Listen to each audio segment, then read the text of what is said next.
something massive may have just unfolded deep inside Iran. In the middle of the night, long before most of the region even realized what was happening, a formation of aircraft that almost no radar on Earth can easily detect crossed thousands of miles of airspace. These were not ordinary warplanes. They were America's most secretive strategic bombers, the B-2 Spirit. And according to multiple military reports and intelligence leaks, the mission they carried out may have been one of the most powerful conventional strikes ever directed at Iran's underground military infrastructure. The operation did not begin in the Middle East. It began many hours earlier, thousands of miles away in the United States. From a quiet runway at Whiteman Air Force Base in Missouri, a small number of B-2 stealth bombers took off under heavy secrecy. Their destination was not publicly announced. In fact, even many military personnel involved in support operations reportedly did not know the true target of the mission. The bombers flew silently into the night sky and began a journey that would last close to 18 hours. This was not just another patrol or demonstration flight.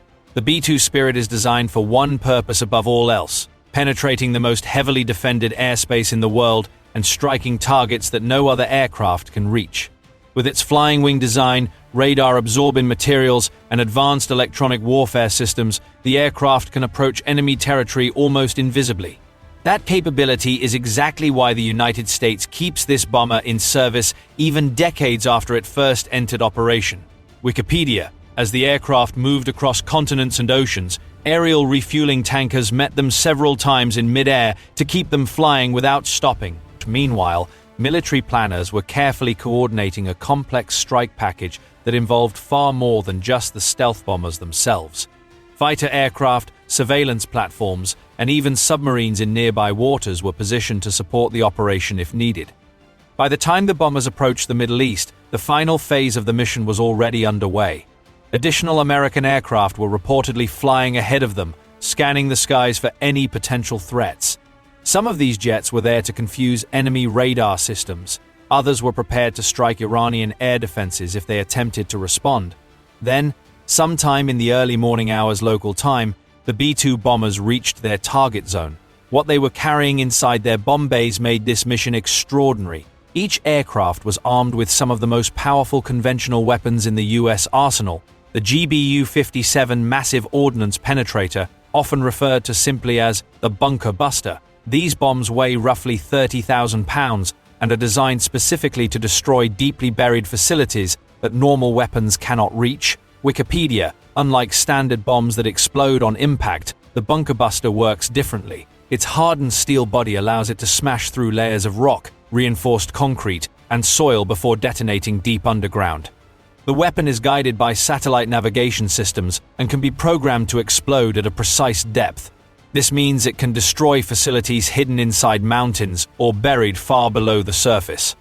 And according to military officials, those kinds of targets were exactly what the B-2 bombers were aiming for. Iran has spent years building some of its most important nuclear and missile infrastructure underground. Facilities such as Fordo and Natanz are famously protected by layers of rock and reinforced structures designed to withstand conventional attacks. Some parts of these complexes are believed to be buried dozens of meters beneath mountains. For decades, analysts debated whether any conventional weapon could actually destroy them. The United States believed it could. As the bombers moved into position, the attack sequence reportedly began with incredible precision. One by one, massive bunker buster bombs were released from the aircraft.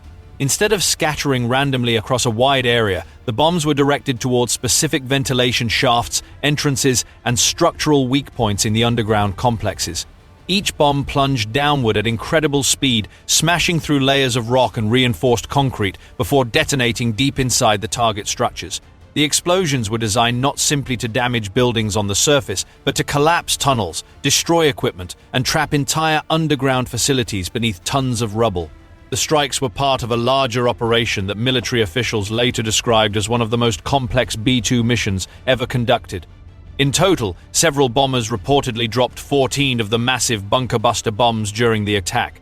At the same time, cruise missiles launched from submarines targeted additional sites connected to Iran's nuclear infrastructure. Wikipedia: what makes the operation even more remarkable is that Iranian air defenses apparently did not respond in time to stop it. According to U.S. officials, the stealth bombers were able to reach their targets and release their weapons without encountering significant resistance. By the time explosions began tearing through underground complexes, the aircraft were already turning away from Iranian airspace. This is the unique advantage of stealth warfare. Traditional radar systems rely on detecting reflections from aircraft surfaces. The B-2's design drastically reduces those reflections, making the bomber appear extremely small or sometimes invisible to many radar systems. Combined with electronic warfare tactics and careful mission planning, this allows the aircraft to approach heavily defended targets with very little warning. In this case, that advantage may have allowed the United States to strike some of the most heavily fortified facilities in Iran without losing a single aircraft. But the question that immediately followed the strikes was simple: how much damage was actually done? Early reports from the Pentagon suggested that the attacks caused severe destruction at several major nuclear and missile sites. Some officials claimed the operation could delay Iran's nuclear program by months or even years.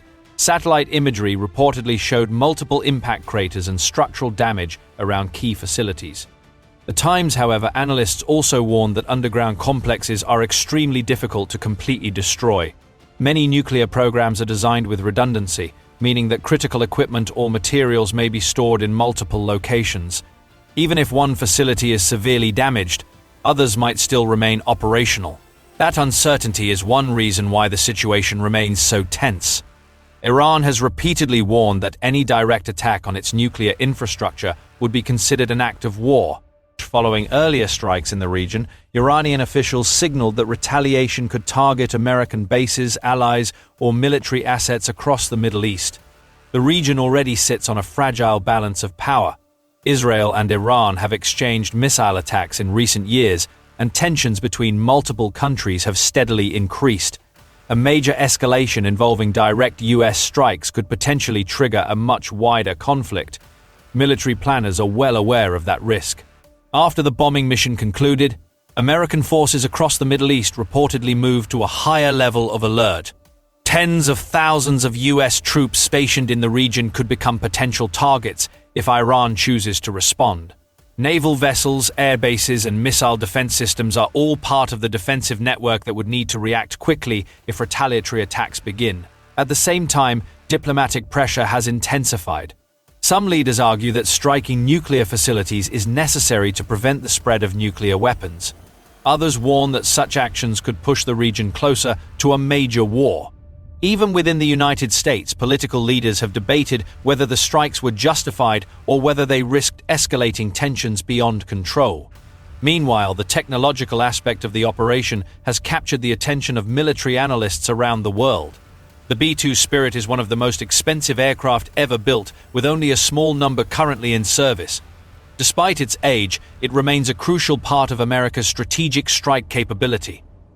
Missions like this demonstrate why the aircraft is still considered one of the most powerful conventional weapons platforms ever created. In the coming years, the United States plans to gradually replace the B-2 with a newer stealth bomber known as the B-21 Raider. But until that transition is complete, the B-2 continues to play a central role in long-range strike missions against high-value targets. For now, the full consequences of the latest strikes are still unfolding. Satellite imagery, intelligence assessments, and international monitoring agencies will likely spend weeks analyzing the damage. Engineers will attempt to determine whether underground structures collapsed completely or whether some parts of the facility survived. Iran, for its part, may attempt to repair damaged infrastructure or move critical equipment to undisclosed locations. Nuclear programs are notoriously difficult to eliminate entirely, especially when the technical knowledge and scientific expertise behind them remain intact. What happens next may depend less on the bombs that already fell and more on the decisions made in the days ahead. If Iran chooses to retaliate militarily, the region could quickly spiral into a much larger confrontation. If it decides to respond through diplomacy or strategic restraint, the crisis might stabilize for a time. But one thing is certain. The sight of stealth bombers crossing half the world to strike underground targets sends a powerful message. It demonstrates that even the most heavily fortified facilities are not completely beyond reach. And it shows how modern warfare increasingly relies on precision, stealth, and long-range technology rather than massive armies moving across borders.